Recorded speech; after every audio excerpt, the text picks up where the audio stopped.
لا حول ولا قوة إلا بالله العلي العظيم حسبنا الله ونعم الوكيل ونعم المولى ونعم النصير أعوذ بالله من الشيطان اللعين الرجيم بسم الله الرحمن الرحيم الحمد لله الذي علا بحوله ودنا بطوله مانع كل عظيمة وأزل وكاشف كل غنيمة وفضل أحمده على عواطف كرمه والسوابغ نعمه وأؤمن به أولا باديا واستهديه قريبا هاديا وأتوكل عليه كافيا ناصرا ثم الصلاة والسلام والتحية والإكرام على نبينا ومولانا أبي القاسم محمد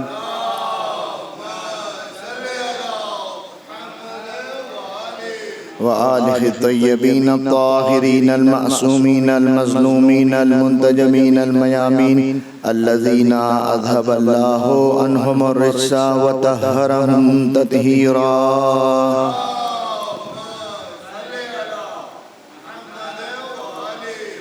لا سيما على بقية الله في الأرضين ولعنة الدائمة على أعدائهم أجمعين من الآن إلى قيام يوم الدين أما بعد فقد قال سبحانه وتعالى في محكم كتابه المجيد بسم الله الرحمن الرحيم إن الشيطان لكم عدو فاتخذوه عدوا درود بھیجیں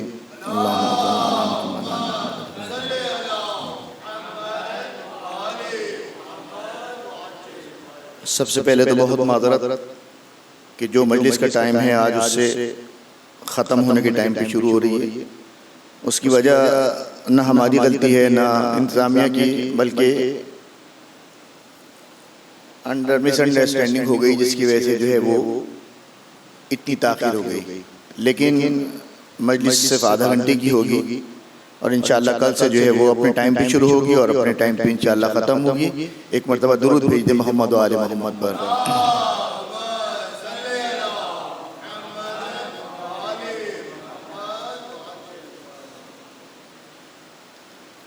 آج شب 11 سفر آ گئی اور چاند رات سے لے کے آج کی رات تک تقریباً 40 دن ہو گئے مسلسل عزاداری ہمیں اور آپ کو کرتے ہوئے.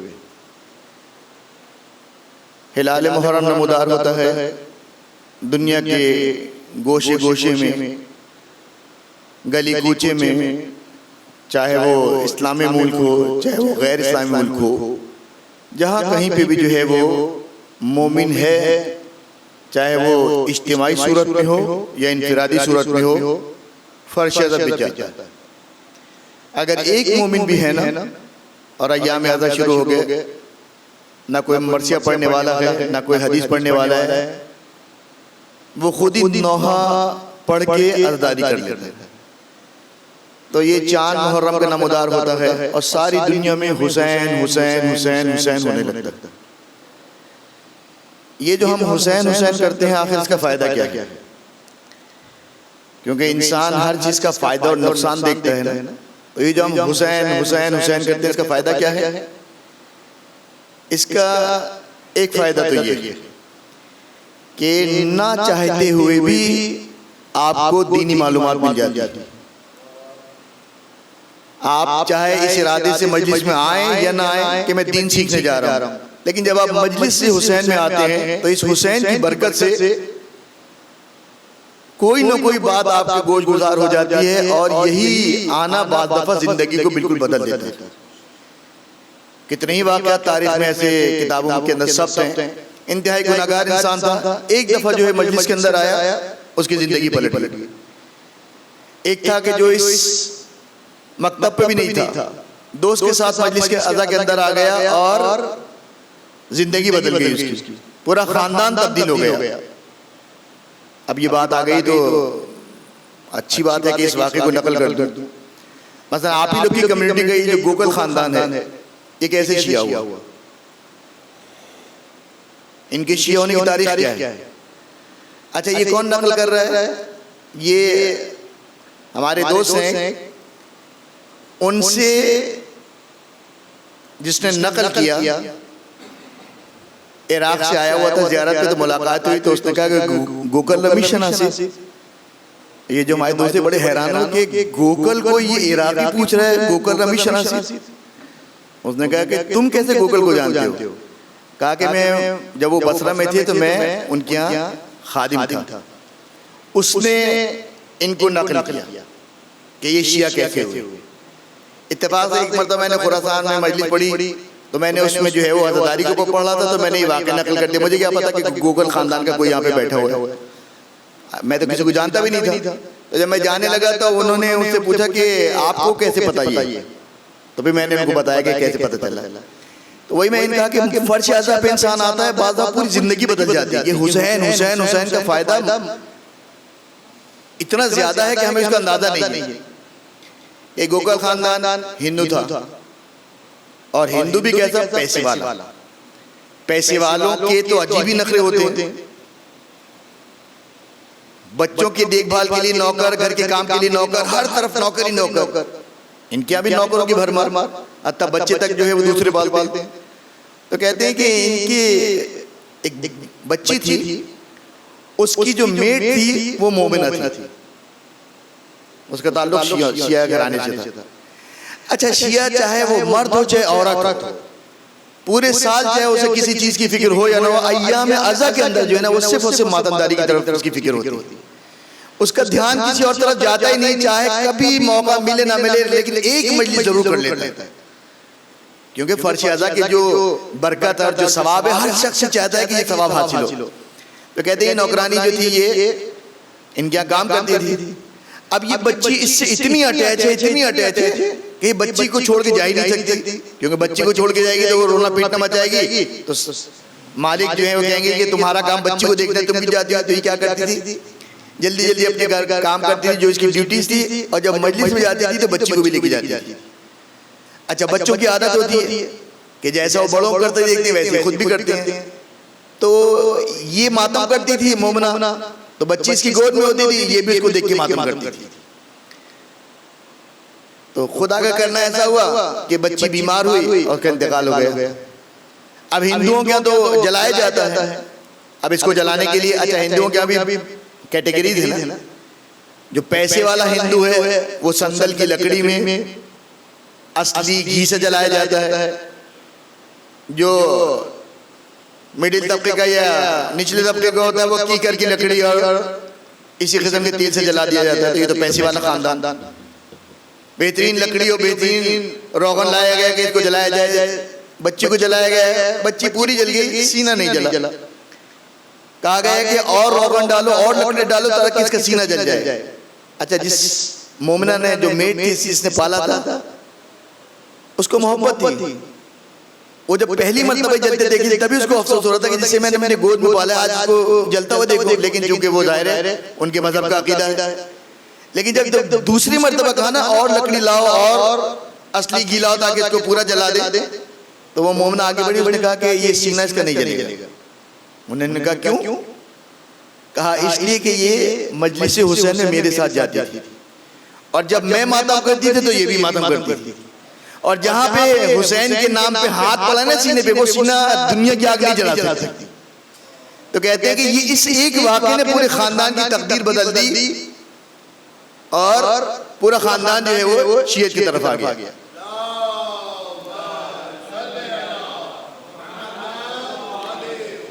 تو یہ حسین کا فائدہ یہی ہے کہ آپ نہ بھی چاہیں آپ کو دین معلوم ہو جائے گا.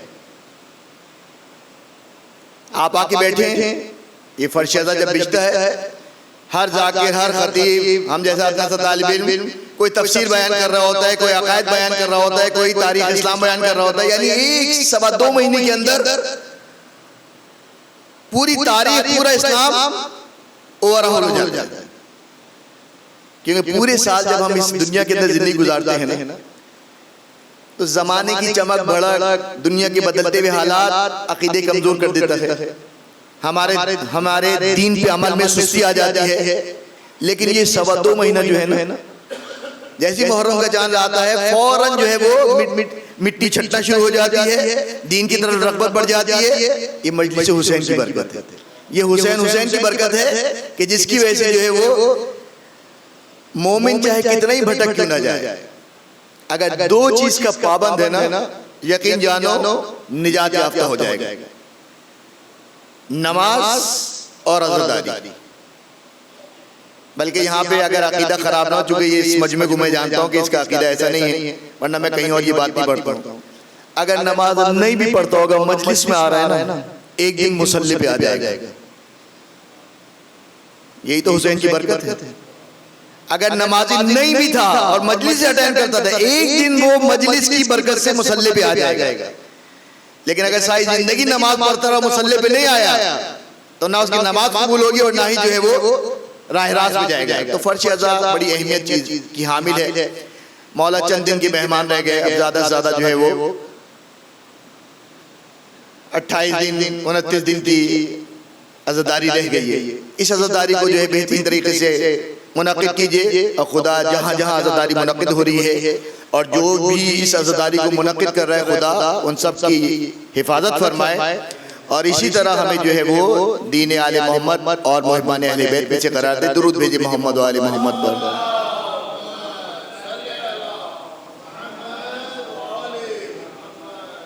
اللہ نے قیامت تک کے لیے جس دین کو انتخاب کیا اور اپنے نبی کو دیا، وہ اسلام ہے. رضیت لکم الاسلام دینا، اور بطور دین ہم اسلام سے تم سے راضی ہو گئے. اور اسلام ایسا مذہب ہے کہ خدا کہہ رہا ہے کہ اسلام کے علاوہ کوئی دین قبول نہیں کیا جائے گا. وَمَن يَبْتَغِ غَيْرَ الْإِسْلَامِ دِينًا فَلَن يُقْبَلَ مِنْهُ. اسلام کے علاوہ کہ کسی دین پہ عمل کیا تو روز قیامت کو دین قبول نہیں کیا جائے گا. کیوں؟ ان الدین عند اللہ الاسلام. اللہ کے نزدیک جو دین ہے وہ اسلام ہے. اسلام کا معنی کیا ہے؟ سلامتی. سلامہ مادی سے نکلا، اور اللہ کا نام سلام ہے. تو اللہ نے اس مذہب کو امن کا مذہب بنایا ہے. اس مذہب میں جھگڑا نہیں ہے، اس مذہب میں فساد نہیں ہے، اس مذہب میں کینہ و بغض و دشمنی نہیں ہے. اللہ اتنا پسند کرتا ہے کہ قرآن کے اندر ہے کہ یہ کفار آپس میں دشمن تھے ایک دوسرے کے، لیکن اسلام کی برکت سے یہ دوست ہو گئے. اتنے جہالت میں ڈوبے ہوئے تھے کافر کہ گھوڑا آگے بڑھانے کے اوپر جھگڑا ہوتا تھا اور 200 سال تک جنگ چلتی رہتی تھی کہ اس نے گھوڑا کیسے آگے بڑھائے. ایسے جاہل تھے. لیکن جب اسلام آیا تو اسلام نے ان کو اتنا قریب کر دیا کہ یہ اپنے سارے جھگڑے بھول گئے اور ایک ملت واحدہ بن گئے. تو جس کا جو مزاج ہونا وہ کبھی اپنے مزاج سے ہٹ کے کوئی بات کرے نا، انسان ایک مرتبہ سوچنے پر مجبور ہو جاتا ہے کہ اس نے ایسا کیوں کیا. مثلا کوئی شخص کبھی غصہ نہ ہوتا، ہمیشہ نرم لہجے میں بات کرتا ہو، اور وہ اچانک کسی کے اوپر بھڑک جائے، ایک دم سے ناراض ہو جائے، سارے محلے والے سارے بلڈنگ والے رک جائیں گے کہ آج اسے کیسے غصہ آ گیا. یہ تو کبھی غصہ نہیں کرتا. اس کا مطلب کیا ہے؟ کبھی خلاف عادت کوئی کام کرے کوئی تو لوگ اس کی طرف متوجہ ہو جاتے ہیں کہ اس کا تو یہ مزاج ہے، یہ کیوں ایسا کہہ رہا ہے. اللہ کا مزاج کیا ہے؟ اللہ امن چاہتا ہے، اللہ محبت چاہتا ہے. لیکن اگر اللہ کہہ دے کہ تمہیں دشمنی کرنی ہے تو اب سب کو الرٹ ہو جانا چاہیے کہ جب اللہ وہ ہے کہ جو کہہ رہے کہ محبت کرو، آپس میں جنگ نہ کرو، ایک دوسرے سے جو ہے وہ محبت کے ساتھ پیش آؤ، آداب زندگی سکھا رہا ہے، وہی اللہ کہہ رہے کہ آپ تمہیں دشمنی کرنی ہے. اب اس کا مطلب کیا ہے کہ جب اللہ کہہ رہے کہ دشمنی کرنی ہے، اس کا مطلب ہے کہ جس سے دشمنی کرنی ہے وہ دشمن کتنا خطرناک ہوگا. سورہ فاتر قرآن کا 35واں سورہ، اس کی آیت نمبر 6 کی تلاوت کا شرف حاصل کیا کہ ان الشیطان لکم عدو، کہ شیطان تمہارا دشمن ہے. فاتخذوا عدوا، اور تم بھی اسے دشمنی کرو. دشمن سے محبت نہیں کی جاتی، یہ تمہارا دشمن ہے، تمہیں بھی اس کے ساتھ دشمنی کرنی ہے. کیونکہ آج کی مجلس میں تو ٹائم بالکل نہیں ہے، تو بس مقدمتاً یہی باتیں ہوں گی، اس کے بعد کل سے انشاءاللہ پورا مطالب شروع ہوں گے. کہ شیطان اتنا بدترین دشمن ہے کہ خدا کہہ رہا ہے کہ تمہیں اس کے ساتھ دشمنی کرنی، اور دشمن اگر پتا ہو کہ کہاں سے آئے تو انسان پھر بھی جو ہے وہ متوجہ ہو جاتا ہے. جیسے انڈیا ہمارا دشمن ہے تو ہماری ساری فوجیں جو ہے وہ بارڈر پہ لگی رہتی ہے کیونکہ وہاں سے حملے کی امید ہے. تو جب شیطان ہمارا اتنا بڑا دشمن ہے اور ہمیں یہ بھی نہیں پتا کہ یہ کہاں سے آنے والا ہے، اگر سامنے سے آئے تو ہم اسلحہ سامنے لے کے کھڑے ہو جائیں، دائیں سے آئے دائیں پہ کھڑے ہو جائیں، بائیں سے آئے تو بائیں پہ کھڑے ہو جائیں. مگر یہ تو ایسا دشمن ہے کہ یہ آگے سے بھی حملہ کرتا ہے، پیچھے سے بھی حملہ کرتا ہے، دائیں سے بھی کرتا ہے، بائیں سے بھی کرتا ہے. چلو اگر دائیں بائیں سے بھی حملہ کرے لیکن اس کی ایک کوئی اسپیسیفک شکل ہو، کوئی صورت ہو کہ جیسے آج کل آپ دیکھتے ہیں اسنیچنگ ہو جاتی ہے تو بعد میں پولیس اسکیچ ریلیز کرتی ہے کہ بھائی اس شکل کا آدمی تھا جس نے وہ کیا ہے، اس کے بال بڑے تھے، موٹا قد تھا، پتہ شلوار قمیض پہنے تھا، بالآخر وہ آدمی پکڑا جاتا ہے. اگر شیطان کی بھی کوئی شکل ہوتی نا اور ہمیں یہ نہیں بھی پتا ہوتا کہ وہ دائیں سے حملہ کرے گا بائیں سے، تب بھی انسان ڈیفنس کر سکتا تھا. لیکن یہ تو ایسا دشمن ہے کہ اس کی جہت نہیں معلوم کہ یہ سامنے سے آئے گا، پیچھے سے آئے گا، دائیں سے آئے گا، بائیں سے آئے گا، اور شکل بھی معین نہیں. یہ شیطان کبھی ماں باپ کی صورت میں بھی آ جاتا ہے، کبھی بیوی کی صورت میں آ جاتا ہے، کبھی اولاد کی صورت میں آ جاتا ہے، کبھی دوست کی صورت میں آ جاتا ہے. تو آپ کیسے پہچانیں گے کہ یہ جو آ رہا ہے یہ واقعی شیطان ہے کون ہے؟ تو اس سال کا جو موضوع ہے نا ہم سے کہ وہ یہی ہے، دشمن شناسی. اپنے دشمن کو پہچانو، ورنہ یہ ایسا ضربہ لگا کے جائے گا کہ اس کے بعد نہ دین رہ جائے گی اور نہ دنیا رہ جائے گی. کیونکہ اس خمسے کے اندر یہی بیان ہوگا کہ یہ دھوکہ کیسے دیتا ہے، یہ مومن کو برگلاتا کیسے ہے، یہ بیوقوف کیسے بناتا ہے، بچنے کا طریقہ کیا ہے. یہ ساری چیزیں اس خمسے کے اندر آئیں گی کہ شیطان کتنا ہی بڑا کیوں نہ ہو جائے لیکن خدا سے زیادہ تو بڑا نہیں ہے. شیطان کتنا ہی طاقتور کیوں نہ ہو جائے، اللہ سے زیادہ طاقتور ہے کیا؟ تو یہ کہنا کہ شیطان اتنا طاقتور ہے ہم کیا کر سکتے ہیں، نہیں. معصومین کی تعلیمات پہ عمل کیا جائے تو شیطان کچھ بھی نہیں. شیطان ابھی جب کل سے جو بیان شروع ہوگا تو آپ اس میں دیکھیں گے کہ شیطان کس کو بہکاتا ہے، اور شیطان خود کہہ رہا ہے میں کس پہ مسلط ہوتا ہوں. لیکن آج تو بالکل ہی ٹائم نہیں ہے. لیکن یہ در اہل بیت کی فضیلت ہے کہ در اہل بیت پہ جب انسان آتا ہے نا تو سارا حق واضح ہو جاتا ہے. جس سے انسان ڈر رہا ہوتا ہے اسی کے سامنے سینہ تان کے کھڑا ہو جاتا ہے. اہل بیت ایسی طاقت عطا کرتے ہیں. اگر اہل بیت کی طاقت دیکھیں گے تو یزید کے دربار میں بی بی زینب سلام اللہ علیہ کو دیکھ لیں. آج کسی عورت کے سامنے اس کا ایک بھائی مار دیا جائے، ایک بیٹا مار دیا جائے، وہ بات نہیں کر پاتی. جب ٹی وی اینکر انٹرویو لیتا ہے نا تو اس کے منہ سے آواز نہیں نکل رہی ہوتی، ایک ہی تو بیٹا مارا ہے. جبکہ کوئی دشمن نہیں ہے، ایک ٹی وی والا آپ سے انٹرویو لے رہے ہیں، لیکن محبت اتنی ہے کہ وہ بول نہیں پا رہی. لیکن اہل بیت اتنے طاقتور ہیں کہ یزید کے دربار میں شہزادی زینب آنکھوں میں آنکھیں ڈال کے، جبکہ 700 کرسی نشین بیٹھے ہیں اور اس میں یزید کی آنکھوں میں آنکھیں ڈال کے جو ہے وہ خطبہ دے رہی ہیں.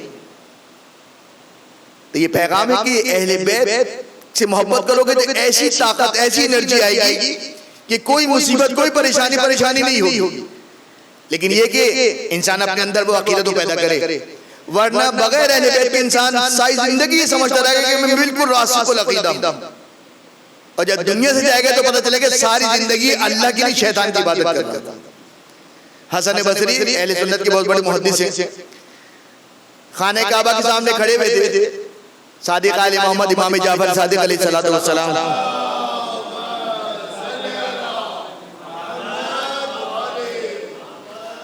خانہ کعبہ کا طواف کرنے کے لیے طواف کیا، اور طواف کرنے کے بعد حسن بصری کے پیچھے آگے کھڑے ہو گئے. اچھا اس کو نہیں پتا کہ مولا کھڑے ہوئے.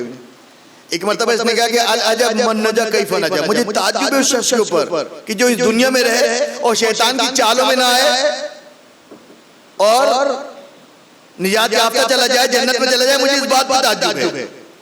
بات تو غلط نہیں کہہ رہا، بات تو بالکل صحیح کہہ رہے ہیں نا کہ دشمن پتہ ہی نہیں کہ کہاں سے آئے گا، اور اتنا مکار ہے، چہرے بدل کے آتا ہے، دوست کی صورت میں، بیٹے کی صورت میں، بیوی کی صورت میں، ماں باپ کی صورت میں. تو اگر انسان بہک گیا تو اس میں غلطی کیا ہے؟ صحیح بات ہے.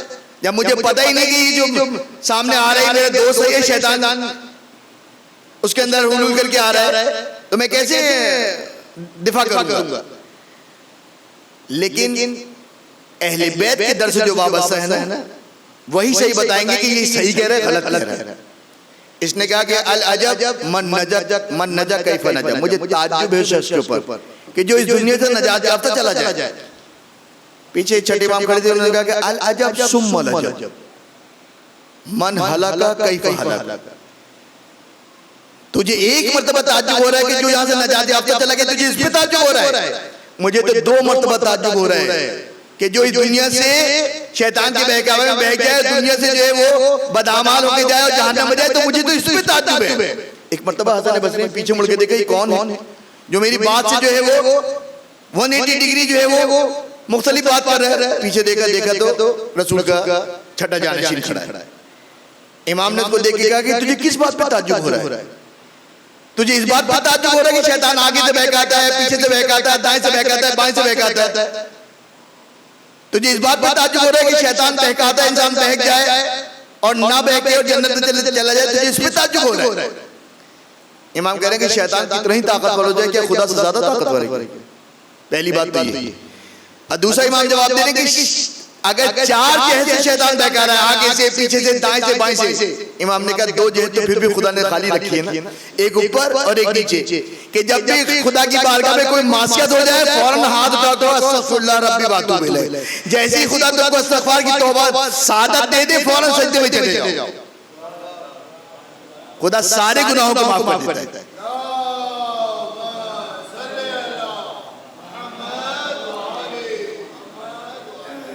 تو اس دشمن کو پہچاننا ہے کہ یہ کیسے کیسے دھوکے دیتا ہے۔ اور اس آنے والے خمسے کی اب جو 4 مجالس ہیں اس میں یہی سب چیزیں بیان ہوں گی۔ اور شیطان کئی انبیاءوں سے اس نے ملاقات کی ہے۔ وہ ایک زمانے جب ہم لوگ میٹرک وغیرہ ہوتے تھے، صادق صاحب کا ایک کیسٹ چلا تھا نا شیطان کا انٹرویو، جتنے ہماری عمر کے بیٹھے ہوں سب نے سنا ہوگا۔ وہ بہار ہریانہ کی پوری روایت مولانا نے پڑھی تھی، تو اس نجفی کیسٹ لائبریری والوں نے اس کیسٹ کا عنوان رکھا تھا شیطان کا انٹرویو۔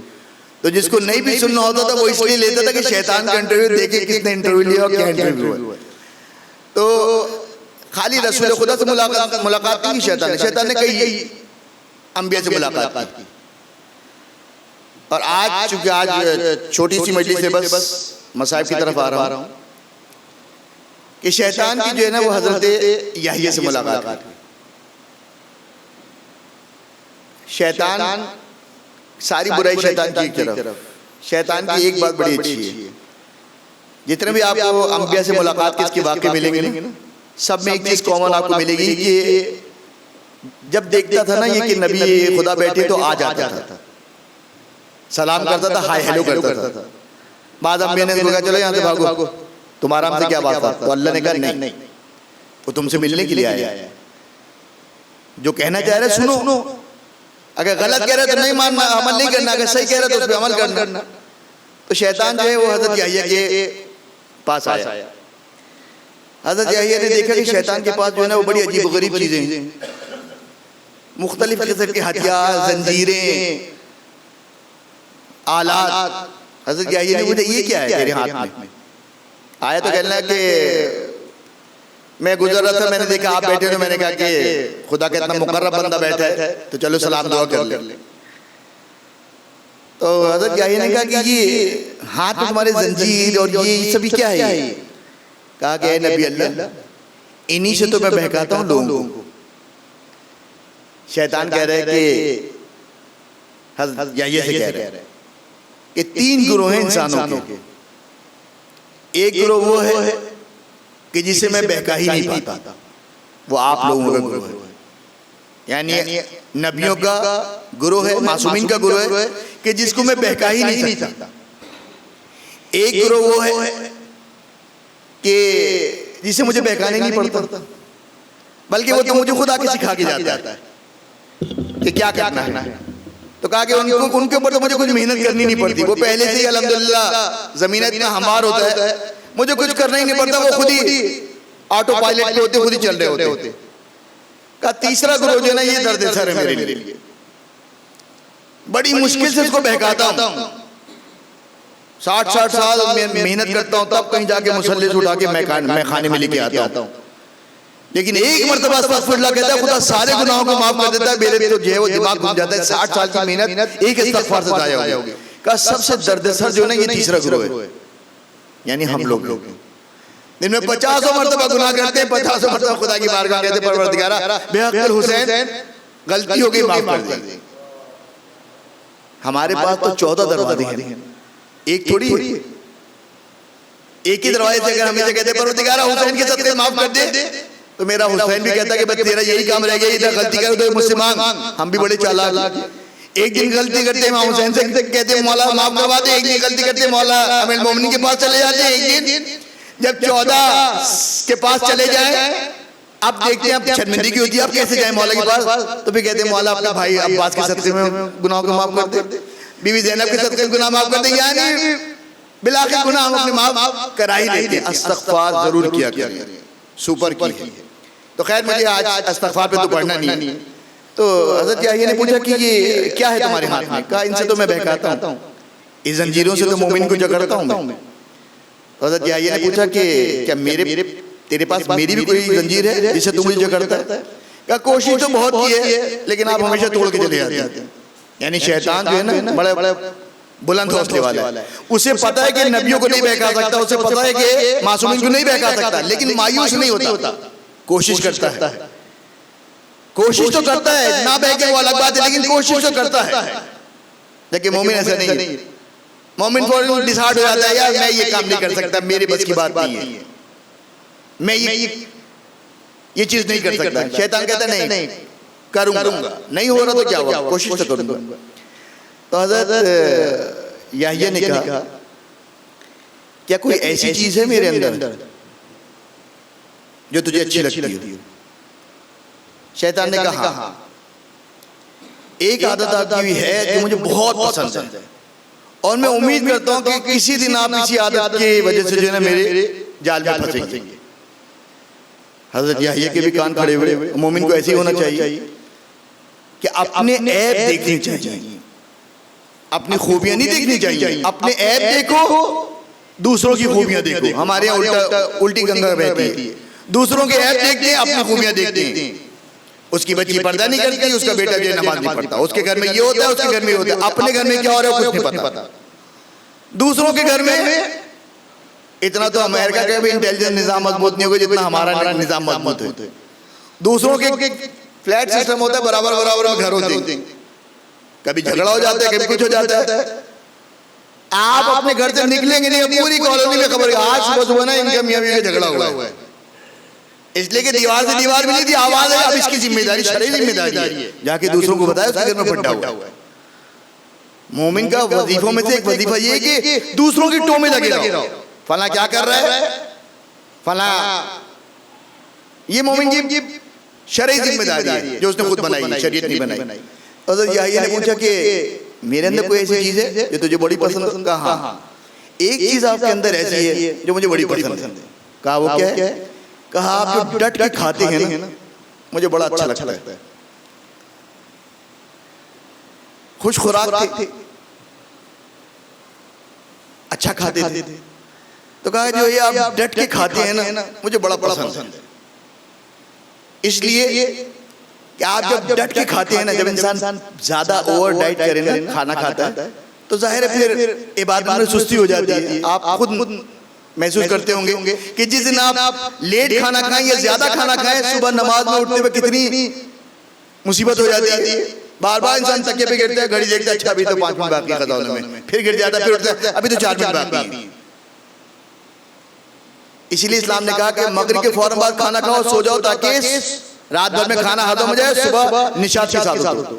شیطان نے کہا یہ آپ ڈٹ کے کھاتے ہیں نا پیٹ بھر کے، مجھے بڑا اچھا لگتا ہے، اگرچہ اس کھانے سے، چونکہ نبی خدا ہے معصوم گناہ تو نہیں کرتا، کہا کہ اگرچہ اس وجہ سے آپ کی کوئی واجب قضا نہیں ہوتا، کوئی گناہ آپ نہیں کرتے، لیکن عبادت میں نا تھوڑی سی کسالت آ جاتی ہے۔ کسالت کسے کہتے ہیں؟ جیسے ہم لوگ کرتے ہیں کہ مثلا نماز پڑھنے کھڑے ہوئے چھوٹا قنوت پڑھ لیا، پڑھا ہے، ایسے نہیں قنوت چھوڑا ہے، لیکن جو ہم لمبا پڑھتے تھے ہم نے کہا کہ اب ٹائم نہیں ہے، موڈ نہیں ہو رہا، چھوٹا سا پڑھ لیا. یہ ہے کسالت. کام نہیں چھوڑتے، کام کی کوالٹی کم کر دیتے ہیں، کوانٹٹی کم کر دیتے ہیں. تو شیطان نے کہا کہ آپ کی جو یہ عادت ہے نا، ڈٹ کے کھانا کھاتے ہیں، اس سے جو ہے تھوڑی سی کسالت آتی ہے نا، مجھے یہ بہت پسند ہے، اور میں امید رکھتا ہوں کہ اسی وجہ سے کسی دن میں آپ کو بہکاؤں گا. حضرت یحییٰ نے جیسے ہی سنا کہا کہ آج میں خدا سے وعدہ کرتا ہوں پروردگار آج کے بعد میں کبھی پیٹ بھر کے کھانا نہیں کھاؤں گا. شیطان نے بھی کہا کہ میں بھی ایک وعدہ کرتا ہوں خدا سے کہ آج کے بعد میں کبھی مومن کو نصیحت نہیں کروں گا. اس لیے کہ نصیحت کی انہوں نے کھانا پیٹ بھر کے کھانا چھوڑ دیا، اب ایک جو چانس ہے وہ بھی ختم ہو گیا.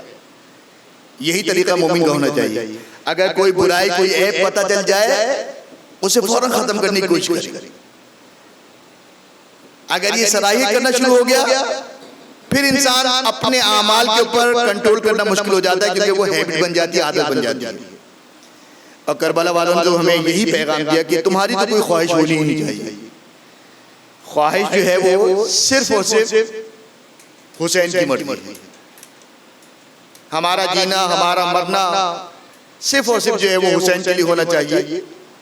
کوئی مصیبت آئے کوئی پریشانی آئے، ہم لوگ کا تو مومن کا طریقہ بھی یہی ہے کہ اگر ہمارا جوان بیٹا مر جائے تو ہم علی اکبر کے مصائب پڑھتے ہیں. ہمارے گھر میں اگر جو ہے باپ کا انتقال ہو جائے تو ہم امام حسین کے مصائب پڑھتے ہیں. یعنی اپنی مصیبت کو یاد نہیں کرتے، مولا حسین کی مصیبت کو یاد کرتے ہیں. اور ہونا بھی یہی چاہیے کہ کربلا کے بعد چوتھے امام 35 سال زندہ رہے. 35 سال میرے مولا کا کام یہی تھا کہ عزاداری کرتے تھے.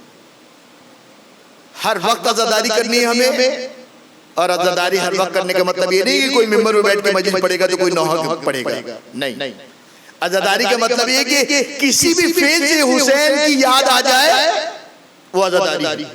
چوتھے امام نے یہ عملی کر کے دکھایا. سامنے پانی آتا تھا میرے مولا دیکھ کے یاد کرتے تھے، ہائے میرے بابا اس کے لیے ترسایا گیا. امام نے عزاداری کا طریقہ بتایا. کھانا سامنے آیا، ہائے میرے بابا 3 دن اس کھانے کے لیے ترسایا گیا.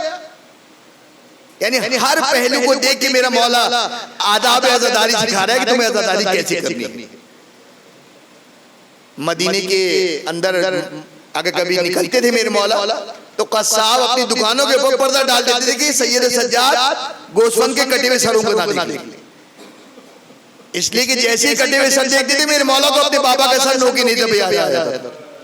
ایک مرتبہ قصاب مصروف نہیں دیکھ پایا، میرے مولا اپنے گھر سے نکلے اور قصاب کی دکان پہ پہنچے تو دیکھا کہ کچھ دمبوں کے گوسفند کے کٹے ہوئے سر رکھے. میرے مولا دکان کے اندر داخل ہوئے اور ایک مرتبہ قصاب سے پوچھا کہ اے قصاب یہ بتا کیا تو نے ان جانوروں کو ذبح کرنے سے پہلے پانی پلایا تھا؟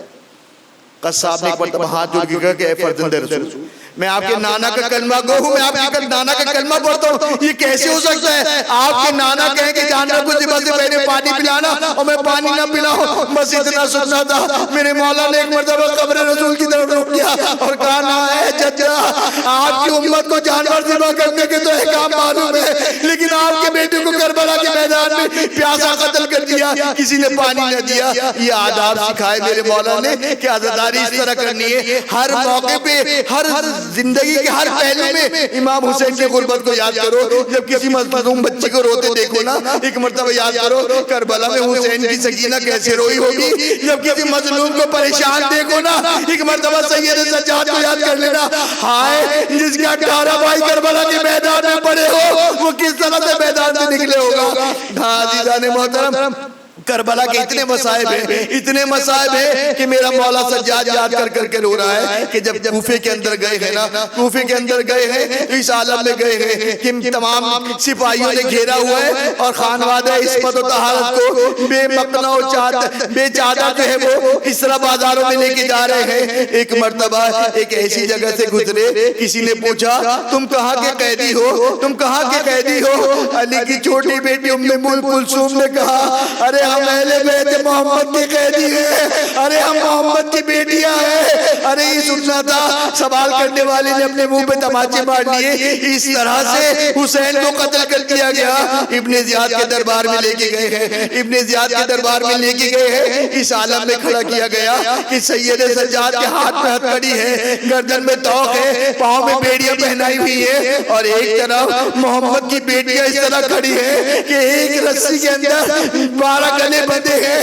یہ حیا کا کہہ کر بیویاں ایک دوسرے کے پیچھے چھپ رہی ہے۔ ارے یہ ابن زیاد کے دربار کے لوگوں کی نظر نہ پڑ جائے۔ ایک مرتبہ ابن زیاد نے کہا کاش کوئی علی کا ماننے والا ہوتا، آج میں اس کو دکھاتا، دیکھو علی کے بیٹے حسین کو کیسے قتل کیا، دیکھو علی کی بیٹیوں کو کیسے قیدی بنا کے کھڑا کیا ہے۔ ایک دربار میں موجود شخص نے کہا اے ابن زیاد، اپنی یہ خواہش پوری کرنا چاہتا ہے نا، تیری یہ خواہش پوری ہو جائے گی۔ تیرے قید خانے کے اندر مختار موجود ہے، علی کا بڑا محب ہے، ایک مرتبہ اس کو لے کے آجا۔ ارے وہ جب دیکھے گا نا کہ حسین کی بیٹا کس طرح سے قیدی ہے، حسین کی بہن کس طرح دربار میں کھڑی ہے، تیری خواہش پوری ہو جائے گی۔ ابن زیاد نے کہا ہاں ایک مرتبہ مختار کو قید خانے سے لے کے آؤ۔ مختار کو قید خانے سے لے کے آئے، مختار دربار میں آئے، عجیب منظر دیکھا، ایک 25 سال کا نوجوان زنجیروں میں جکڑ کے کھڑا کیا گیا ہے۔ دربان کے دوسرے طرف ارے کچھ خواتین کھڑی ہیں، اس عالم میں کھڑی ہیں، شرم کے مارے اپنی گردنوں کو جھکا رکھا ہے۔ ایک مرتبہ پہچانے نہیں مختار، جیسے ہی مختار اندر آئے ہیں نا، ایک مرتبہ ابن زیاد نے کہا اے مختار، اپنے حسین کو دیکھنا چاہتا ہے؟ مختار کو نہیں پتا کربلا کا واقعہ ہو چکا ہے۔ مختار نے کہا میں اپنے مولا سے ملنا چاہتا ہوں، اگر زیارت کرا دے۔ کہا مختار یہ دیکھ، اب جو سامنے دشت پہ سر رکھی تھی نا تخت پہ، ایک مرتبہ اس کے اوپر سے رومال کو ہٹایا۔ کہا مختار اپنے آقا کو دیکھ لے۔ مختار نے جیسے ہی دشت حسین کے سر دیکھا، سامنے کھڑے ہوئے سپاہی کی طرف لپے، اس کی تلوار دیکھی، ابن زیاد کو قتل کر دے۔ ایک مرتبہ علی ابن الحسین چوتھے امام کی آواز آئی اے چچا مختار، ارے تلوار نہ اٹھانا، محمد کی بیٹیاں میری نہ کھڑی ہے۔ اللہ ولعنت اللہ علی القوم الظالمین وسیعلم الذین ظلموا ایام منقلب ینقلبون۔ پروردگارہ ہماری اس غلیظ عبادت کو قبول فرما، ہمارے ان آنسوں کو رومال زہرہ میں جگہ عطا فرما۔ پالنے والے تجھے واسطہ محمد وآل محمد کا حاضرین اور منتظمین سب کو دنیا اور آخرت کی سعادت نصیب فرما۔ پالنے والے یہاں جو بزرگ تشریف فرمائیں، ان کا سایہ ان کی اولادوں پہ قائم و دائم فرما۔ پالنے والے ان بچوں کے والدین کے سائے کو ان کے سروں پہ قائم و دائم فرما۔ پالنے والے ان والدینوں کو اپنے بچوں کی خوشیاں دیکھنا نصیب فرما۔ پالنے والے بحق الحسین جو مومنین بے روزگار ان کو روزگار عطا فرما، جو برسر روزگار ان کے روزگار میں خیر و برکت عطا فرما، جو مقروض ہیں ان کے قرض کو غیب سے ادا فرما۔ پروردگارہ بحق الحسین یہ سال، یہ ایام عزا کے دن ہماری زندگی کے آخری دن نہ قرار دے۔ پروردگارہ ہمیں ہر سال محرم میں عزاداری کی توفیق نصیب فرما۔ جو مومنی زیارت کے مشتاق ہیں پروردگارہ انہیں زیارت نصیب فرما۔ پالنے والے تجھے واسطہ محمد وآل محمد کا امام زمان علیہ الصلوۃ والسلام کے ظہور میں تعجیل فرما۔ ماتم حسین۔